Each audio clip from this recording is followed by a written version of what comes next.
মানে এই সাউথ বিচকে ঘিরে এখানে ভলিবল থেকে শুরু করে মানুষের যে মানুষের যে পদাচরণা, মানুষের যে মুখরাটা, মানুষের যে এখানে এসে হুমড়ি খেয়ে পড়ার যে একটা বিষয়, সেই বিষয়টা কিন্তু এই বিচে না আসলে কেউ বুঝতে পারবেন না। আজকে ডিসেম্বরের 25 তারিখের বন্ধ, আজকে 26 তারিখ। সে কারণে কিন্তু এখানে এই বিচে মানুষের পা ফেলার জায়গা নাই।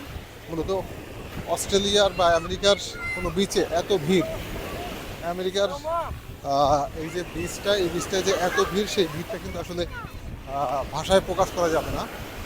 আমি আমেরিকার মেলবোর্নের অনেকগুলো বিচে গিয়েছি, আমেরিকার অন্য অন্য জায়গার বিচে গিয়েছি, কিন্তু এইখানের যে ভিড়, এইখানে যে মানুষের পদাচলনা, এইখানে যত মানুষ, এত মানুষ কিন্তু অন্য কোনো বিচে, অন্য কোনো জায়গায়, অন্য কোনোভাবেই আমি দেখতে পাইনি। তবে এই বিচটা এসে ভালো লাগছে যে এখানে বাংলাদেশের একটা ফ্লেভার আছে। এখানে বাংলাদেশে যেমন অসংখ্য মানুষ বিচে যায়, সমুদ্রকে সমুদ্রকে আলিঙ্গন করার জন্য অসংখ্য মানুষ বিচে যায়, তার একটা ইমেজ কিন্তু আমরা এখানে পাচ্ছি।